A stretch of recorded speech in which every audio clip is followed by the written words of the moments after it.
बच्चों नमस्कार। चलिए शुरू करते हैं। इक्विलिब्रियम में जो हमारा केमिकल इक्विलिब्रियम वाला पोर्शन चल रहा है, इसमें एक छोटी वीडियो मैंने अपलोड करी थी पिछले वाली 5 मिनट्स की, तो उसको आप एक बार देख लीजिएगा। तो जिसमें हमने सीखा कि किस तरीके से केमिकल इक्विलिब्रियम का बेसिकली मतलब क्या है। एक रिएक्शन हो रही है, जैसे ए टू बी एक रिएक्शन हो रही है। जब इस रिएक्शन में रिएक्टेंट और प्रोडक्ट का जो कंसंट्रेशन है वो बराबर हो जाए, मतलब बराबर नहीं कांस्टेंट हो जाए, उस स्टेज को हम इक्विलिब्रियम स्टेज कह देंगे या फिर केमिकल इक्विलिब्रियम का स्टेज कह देंगे।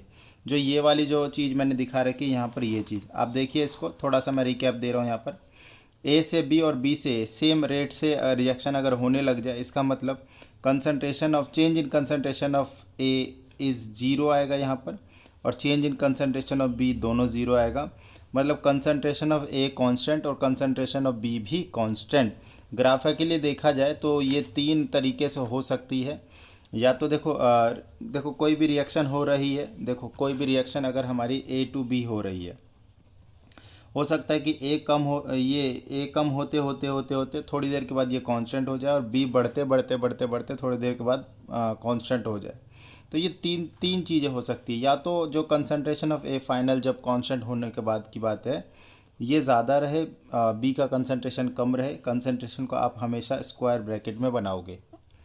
या फिर बी का कंसंट्रेशन ज़्यादा रहे और ए का कंसंट्रेशन कम रहे, और या फिर दोनों का कंसंट्रेशन बराबर रहे, ये भी चीज़ हो सकती है। तो देखो ये वाला जो सिचुएशन है, ये थर्ड वाला ग्राफ है, जिसमें आप देख पा रहे हो कि ये जो प्रोडक्ट रिएक्टेंट का कंसंट्रेशन है धीरे धीरे कम हो रहा है। यहाँ पर प्रोडक्ट का कंसंट्रेशन बढ़ रहा है, और एक समय के बाद दोनों की वैल्यू बराबर हो जा रही है। ऐसे ये वाला देखो B इज़ ग्रेटर देन ए में ये वाला ग्राफ है। देखो यहाँ पर जो कंसंट्रेशन ऑफ प्रोडक्ट बढ़ते बढ़ते बढ़ते बढ़ते बढ़ते बढ़ते ए से भी ज़्यादा हो चुका है। इसमें ये वाली जो कंडीशन थी, यहाँ पर कंसंट्रेशन ए और बी का बराबर था।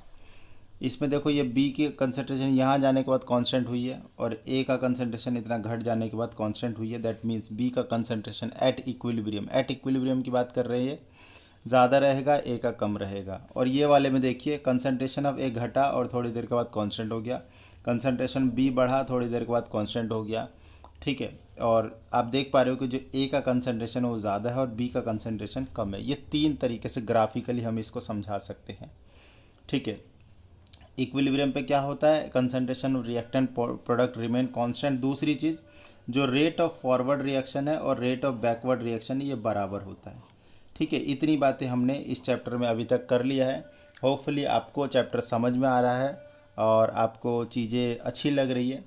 तो चैनल को आप ज़रा सब्सक्राइब भी कर दीजिए। So my name is Ravishankar, और आपका इस प्यारे से यूट्यूब चैनल पे आप सभी बच्चों का स्वागत है। चलिए आगे बढ़ते हैं इसमें थोड़ा सा। अच्छा, एक और चीज़ समझो, एट इक्विलिब्रियम में दो चीज़ें जैसे हमने देख ली कि कंसंट्रेशन ऑफ रिएक्टेंट और प्रोडक्ट कांस्टेंट रहेगा। दूसरी बात, rate of forward reaction and rate of backward reaction ये बराबर रहेगी। तीसरी बात क्या है, जो डेल्टा जी होता है ना, गिब्स एनर्जी चेंज, ये मिनिमम होता है। गिब्स एनर्जी चेंज मिनिमम कितना होता है, मिनिमम ज़ीरो होता है। तो डेल्टा जी की वैल्यू ज़ीरो होती है at equilibrium. At equilibrium delta G की वैल्यू क्या रहती है, जीरो रहती है। एट इक्विलिब्रियम डेल्टा जी की वैल्यू ज़ीरो। और जितने भी ये जो इक्विलिब्रियम हम इस चैप्टर में पढ़ने वाले हैं, ये सब बच्चों डायनामिक इक्विलिब्रियम है। कैसे इक्विलिब्रियम है, डायनामिक इक्विलिब्रियम। आपको ये ना लगे कि सर ए से बी और बी से ए जो आप कर रही है स्टैटिक हो जाता है। ये रिएक्शन रुकती नहीं है। जिस रफ्तार से ए बी में कन्वर्ट हो रहा है, उसी रफ्तार से बी ए में कन्वर्ट हो रहा है। इसी को तो मैं बोल रहा हूँ, रेट ऑफ फॉरवर्ड रिएक्शन और रेट ऑफ बैकवर्ड रिएक्शन बराबर रहेगी। रेट ऑफ फॉरवर्ड और रेट ऑफ बैकवर्ड बराबर। तो डायनेमिक नेचर होता है इक्विलिब्रियम का। ठीक है, तो इक्विलिब्रियम से रिलेटेड ये चार बातें होपफुली आपको समझ में आ गई होगी। ठीक है, इसको समझने के लिए एक एग्जाम्पल लेते हैं कि डायनेमिक नेचर को समझने के लिए। देखो, हाँ, आप लोगों ने एक नाम सुना होगा, Haber process. Haber process, Haber process होता है process of production of ammonia. ठीक है, प्रोडक्शन ऑफ अमोनिया, हाँ, प्रोडक्शन ऑफ अमोनिया। तो अमोनिया का जो प्रोडक्शन होता है, ये एक रिवर्सिबल रिएक्शन होती है। मतलब ये देखो, N2 प्लस 3H2 गैस, ये भी गैस होता है, और एक ये रिवर्सिबल प्रोसेस है, अमोनिया फॉर्म होता है 2NH3। ठीक है, तो एक्चुअली इसमें होता क्या है, इसमें इस तरीके से अगर हम प्लॉट की बात करें, देखो ये आपका टाइम को डिनोट करता है नीचे वाले एक्सिस, और इधर जो है ये कंसंट्रेशन को डिनोट करता है, मोलर कंसंट्रेशन ले सकते हो आप। तो देखो स्टार्टिंग में ये N2 है और ये H2 है। तो H2 देखो ये इस तरीके से रिएक्ट करता है, पहले जो है H2 का कंसंट्रेशन ज़्यादा था और धीरे धीरे धीरे कम हुआ और एक समय के बाद कांस्टेंट हो गया। इसी प्रकार N2 है, नाइट्रोजन का मान लो यहाँ पर कंसंट्रेशन है, ये भी कम होता होता होता फिर कांस्टेंट हो गया, ये N2 हो गया। और ये देखो ये अमोनिया थोड़ा सा बढ़ा और उसके बाद ये कांस्टेंट हो गया NH3।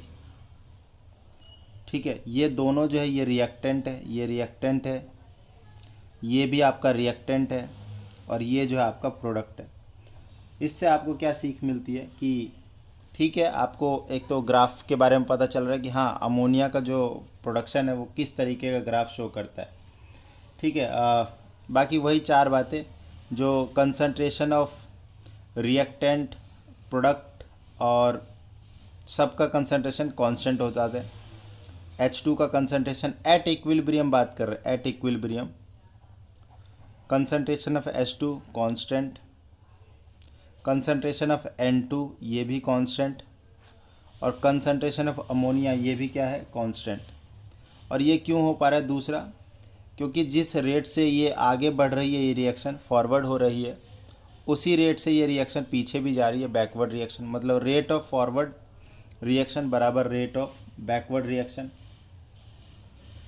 और क्योंकि देखो रेट ऑफ फॉरवर्ड और rate of backward reaction rate बराबर हो रहा है, इसीलिए नेचर कैसा हो गया, डायनेमिक नेचर हो गया, है ना। ऐसा थोड़ी ना मैं कह रहा हूँ कि रेट ज़ीरो हो जा रहा है। अगर रेट ज़ीरो हो जाता तो हम कहते कि स्टैटिक हो गया। ठीक है,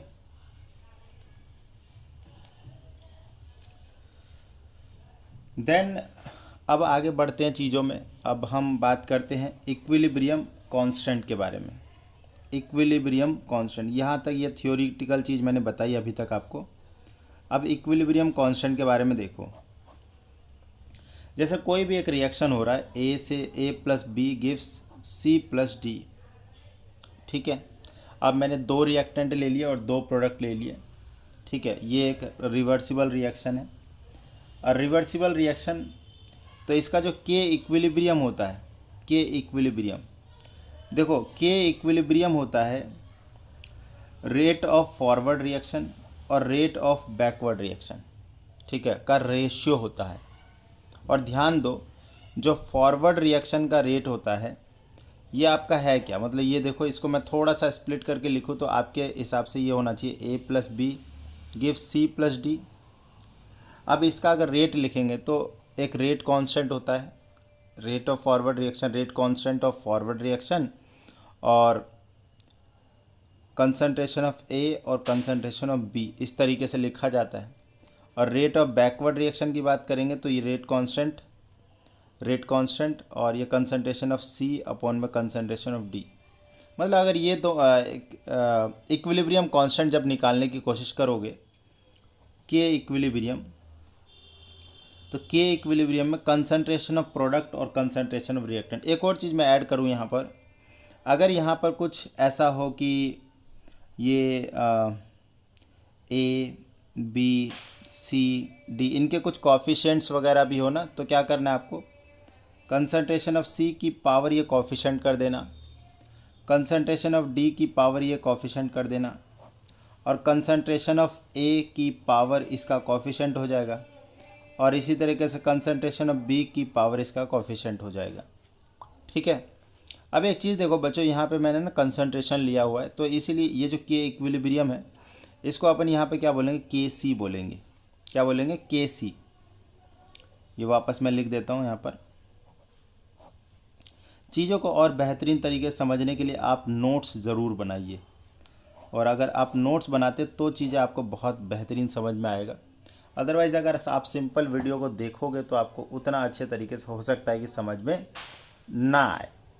ठीक है, तो ये हुआ हमारा equilibrium constant with respect to concentration. ठीक है, ऐसा मैं इसलिए बोल रहा हूँ, जो इक्विलिब्रियम कांस्टेंट है ना, इक्विलिब्रियम कांस्टेंट, ये बेटा देखो दो तरीके से डिफाइन की जा सकती है, in terms of pressure, in terms of pressure और in terms of concentration, in terms of concentration. तो जब इन टर्म्स ऑफ प्रेशर आप डिफाइन करोगे तो उसको केपी कहेंगे, इन टर्म्स ऑफ कंसंट्रेशन आप डिफाइन करोगे तो केसी बोलेंगे। मतलब यहीं पर अगर ऐसा होता कि अगर केपी का एक्सप्रेशन लिखना है तो कुछ नहीं है, देखो प्रेशर ऑफ सी की power C, pressure of D की power small D, pressure of A की पावर स्मॉल ए और प्रेशर ऑफ बी की पावर स्मॉल बी। अब यहाँ पर देख लेना, जो कंसंट्रेशन ले रहे हो या फिर जो प्रेशर हम ले रहे हैं, प्रेशर ओनली गैसियस कंपोनेंट का लिया जा सकता है। ठीक है, तो तभी ये डिफाइन होगी। जैसे कि ये देखो केपी के लिए अगर हम बात करें, एक मिनट, जैसे हमारे पास एक रिएक्शन है N2 gas 3H2 gas gives 2NH3 gas. अगर मैं इसमें Kp का एक्सप्रेशन लिखूं, देखो प्रेशर ऑफ ये प्रोडक्ट, प्रेशर ऑफ मतलब अमोनिया, और इसका कॉफिशेंट स्क्वायर में चला जाएगा, पावर में चला जाएगा। नीचे में देखो प्रेशर ऑफ नाइट्रोजन और प्रेशर ऑफ हाइड्रोजन की पावर 3 हो जाएगी, और इसको सॉल्व कर लेंगे तो हमारा Kp का एक्सप्रेशन हमें मिल जाएगा। सिमिलरली इस तरीके से और भी कई क्वेश्चंस हो सकते हैं। आगे बढ़ते हैं, एक दो बातें देख लो। तो जो इक्विलिब्रियम कांस्टेंट है, इक्विलिब्रियम कांस्टेंट ये फिक्स्ड होती है बेटा, फिक्स्ड एट फिक्स्ड टेम्परेचर।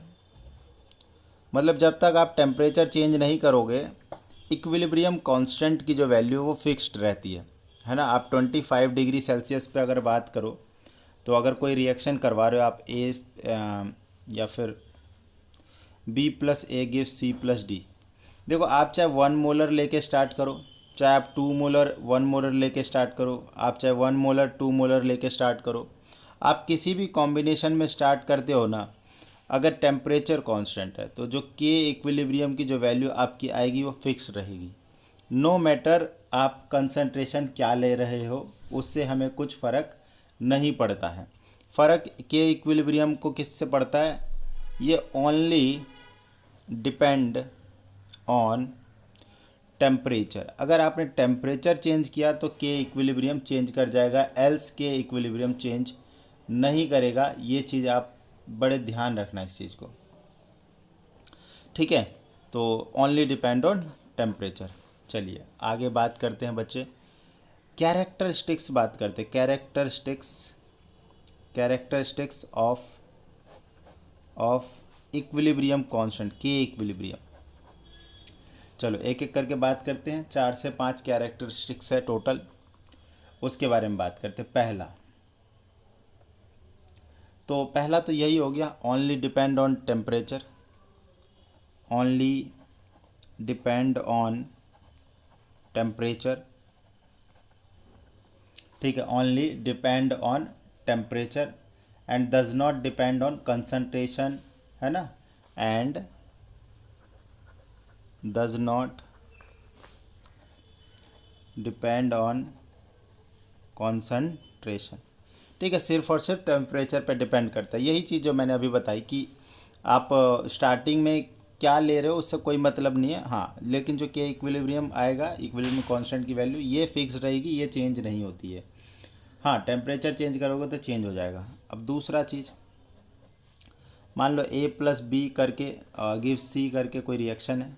ठीक है, अगर इसको रिवर्स कर दो, मान लो इसका के इक्विलिब्रियम कुछ वैल्यू है K। ठीक है, अगर आप इसको रिवर्स करते हो, C और लेफ़्ट साइड में हो और A प्लस बी राइट में हो, तो जो के इक्विलिब्रियम होगा वो क्या हो जाएगा, रिवर्स हो जाएगा। क्या हो जाएगा, रिवर्स हो जाएगा। मतलब जो के इक्विलिब्रियम अब जो हो जाएगा वो हो जाएगा माइनस के। क्या हो जाएगा, माइनस के। ठीक है, चलिए आगे बढ़ते हैं। यही है कि आपने रिएक्शन को अगर अपोजिट कर दिया तो यहाँ पर के इक्विलिब्रियम जो है नेगेटिव हो जाएगा। तीसरी चीज़, अगर मान लो कि एक रिएक्शन है ए से बी और इसका जो के इक्विलिब्रियम है वो के है। आप यहाँ पे अगर किसी नंबर से इसको मल्टीप्लाई करते हो, लेट से आपने m से मल्टीप्लाई कर दिया, ठीक है, पूरे इक्वेशन को, तो जो के इक्विलिब्रियम होगा ये पावर हो जाता है, ये मतलब के की पावर m हो जाएगा। ठीक है, जैसे कि आपने मान लो कि इसको 1/2 से मल्टीप्लाई कर दिया होता तो ये क्या हो जाता, के इक्विलिब्रियम नया वाला ये रूट में हो जाता। ठीक है, पहले के था, अब रूट के हो जाएगा, मतलब पावर 1/2 रखोगे तो वो क्या हो जाएगा, रूट ही तो हो जाएगा। अगर आप 2 से मल्टीप्लाई करते तो ये क्या हो जाता, ये हो जाता के पे पावर 2, के स्क्वायर हो जाता। 3 से मल्टीप्लाई करोगे तो क्यूब हो जाएगा। तो सिंपल सी चीज़ है। ओके, और क्या कह सकते हैं इसमें, एक और बात कह सकते हैं, मान लो ए से बी इसका के इक्विलिब्रियम है लेट से K1, और सी से डी इसका के इक्विलिब्रियम है K2। अगर हम इन दोनों रिएक्शन को ऐड कर देते हैं, मतलब A plus C B plus D, ठीक है, देखो ध्यान से देखना, A plus C B plus D, तो जो नया के इक्विलिब्रियम है ना मल्टीप्लाई हो जाएगा K1 into K2, K1 into K2, ये चीज़ हो जाता है। तो ये चार बातें हैं कैरेक्टरिस्टिक्स ऑफ इक्विलिब्रियम में। ठीक है, और एक पांचवी बात मैं कह दूं कि अगर आपके दिमाग में आए, अगर हम कैटेलिस्ट ऐड करते हैं ना, कैटेलिस्ट जो है इक्विलिब्रियम कांस्टेंट को चेंज नहीं करता है। Catalyst does not alter the equilibrium constant of the reaction. ये ध्यान रखना, इक्विलिब्रियम कांस्टेंट को ऑल्टर नहीं करता है, चेंज नहीं करता है। ठीक है, ओके। अब देखो जरा, जैसे कि के इक्विलिब्रियम जो निकालेंगे, के इक्विलिब्रियम की कुछ ना कुछ तो वैल्यू तो आएंगी, तो वैल्यू को देख के हम इक्विलिब्रियम प्रेडिक्ट कर सकते हैं कि इक्विलिब्रियम स्टार्ट हुआ है कि, मतलब रिएक्शन के बारे में प्रेडिक्शन कर सकते हैं कि रिएक्शन जस्ट स्टार्ट हुआ है, कि रिएक्शन ख़त्म होने वाला है, कि रिएक्शन में क्या हो रहा है। ठीक है, तो वो टॉपिक आता है prediction of the extent of reaction. तो नया टॉपिक आप डाल लीजिए, prediction of extent of reaction. एक बार मैं थ्योरेटिकल चीज़ें ले रहा हूँ और लास्ट में हम रिएक्शन लेंगे। ठीक है, जब पूरा थ्योरी ख़त्म हो जाएगा इस चैप्टर का, तो लास्ट में इसमें जो क्वेश्चन है, एक्सरसाइज के क्वेश्चन है, और इन बिटवीन चैप्टर में जो क्वेश्चन है वो सब चीज़ें लेंगे। पहले मैं थ्योरेटिकल चीज़ें कवर करता जा रहा हूँ। ठीक है, ओके। तो जैसे कि prediction of extent of reaction में जैसा मैंने बोला कि जैसे Kc की वैल्यू आप निकालते हो, ठीक है, तो Kc की वैल्यू देखो, आप एक चीज़ ध्यान रखो, एक आप नंबर लाइन बना लो और यहाँ पे Kc की वैल्यू 1 ले लो, और इधर ले लो आप 10 की पावर 3, और इधर ले लो 10 की पावर -3। ठीक है, देखो जो वैल्यू को हम 3 तरीके से स्प्लिट करते हैं। 3 तरीके से मतलब ये देखो, एक तो वैल्यू Kc की इनके बीच में रहेगा, मतलब 10 की पावर -3 से 10 की पावर 3 से, और एक वैल्यू इधर रहेगा और एक वैल्यू इधर। समझ में आ रही बात? मतलब ये जो वैल्यू है 10 की पावर 3 से ज़्यादा, ये हाई वैल्यू कह सकते हो, और ये लो वैल्यू कह लो। तो बीच में ये क्या आ जाएगा, मॉडरेट आ जाएगा, साफ सीधी बात है। ठीक है, तो अगर Kc की वैल्यू, अगर आपकी Kc की वैल्यू ग्रेटर देन हुई 10 की पावर 3, मतलब इस रेंज में हुई, ठीक है, तो इसमें जो फॉरवर्ड रिएक्शन है वो डोमिनेटिंग है, और रिएक्शन जो कंप्लीशन की तरफ जा रहा है। ठीक है, इधर क्या लिखोगे, इसमें लिखोगे forward reaction dominated, forward reaction dominant, forward reaction is dominant. Clear है? अगर Kc की वैल्यू लेस देन 10 की पावर -3 है, मतलब ये वाला रेंज है, अगर ऐसा हुआ तो ये ऐसे केस में जो बैकवर्ड रिएक्शन है वो डोमिनेंट होता है। तो we can say that backward reaction dominant. और अगर Kc की वैल्यू जैसा मैंने बताया कि 10 पावर -3 से 10 पावर 3, मतलब ये मॉडरेट रेंज में होगा ना, तो किसी भी डायरेक्शन में डोमिनेशन नहीं है, ठीक है, नीदर डायरेक्शन कह सकते हैं, does not dominate in either direction, दोनों में से किसी भी डायरेक्शन में डोमिनेशन नहीं है, तो वी कैन नॉट प्रिडिक्ट। मतलब अगर आपसे प्रिडिक्शन करने के लिए बोले तो अगर 10⁻³ से ज़्यादा वैल्यू तो यू कैन ईजिली प्रिडिक्ट, भैया देखो डोमिनेट फॉरवर्ड रिएक्शन मतलब प्रोडक्ट ज़्यादा बन रहा है, और -3 से कम है तो रिएक्टेंट ज़्यादा बन रहा है, मतलब बैकवर्ड रिएक्शन डोमिनेट कर रहा है। लेकिन ये मॉडरेट रेंज में हो तो यू कैन नॉट प्रिडिक्ट, आप प्रिडिक्ट नहीं कर पाओगे, ठीक है, आप प्रिडिक्ट नहीं कर पाओगे वैल्यू कि किधर जा रही है रिएक्शन, ठीक है। प्रिडिक्शन करने के लिए रिएक्शन बैकवर्ड जाएगी फॉरवर्ड जाएगी, मतलब यहाँ पे थोड़ा कन्फ्यूजन हो गया ना कि सर अब क्या करें, यहाँ तो पता ही नहीं चल रहा। चलो इसमें तो आपने बता दिया कि 10⁻³ से ज़्यादा है तो फॉरवर्ड, वैल्यू बड़ी है तो फॉरवर्ड, और वैल्यू छोटी है तो बैकवर्ड। यहाँ पे कैसे करेंगे, तो इसके लिए बेटा एक और चीज़ होती है, एक और चीज़ होती है जिसको हम कहते हैं रिएक्शन कोशेंट।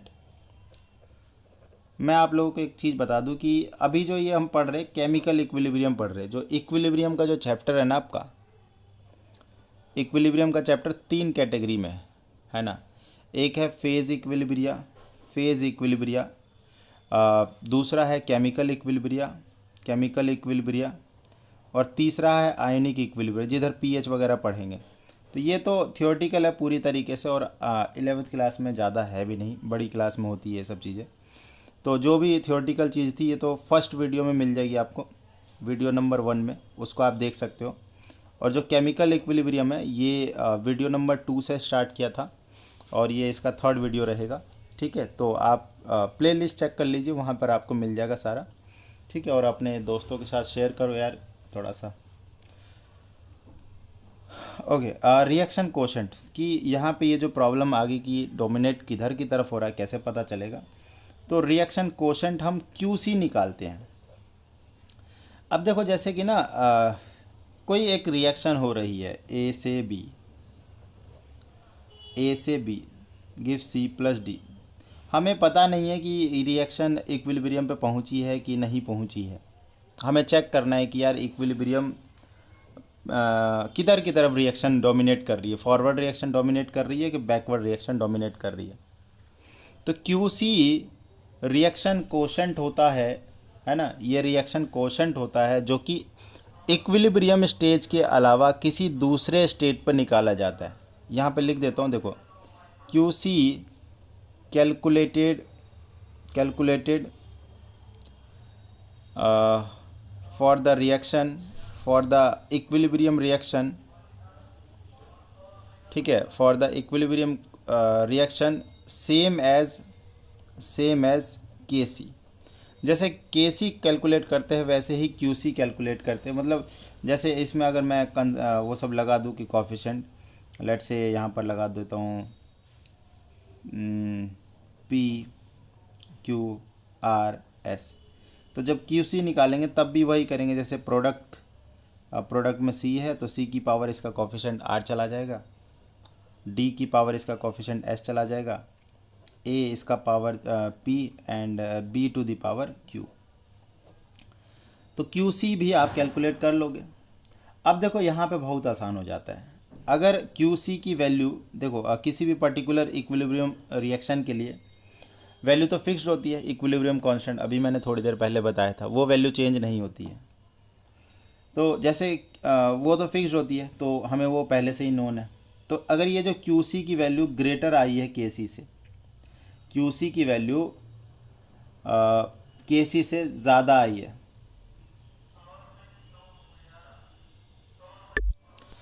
तो यहाँ पर जो रिएक्शन होगा ये बैकवर्ड होता है। ये इसका मतलब वो जो बैकवर्ड रिएक्शन है वो डोमिनेट कर रहा है।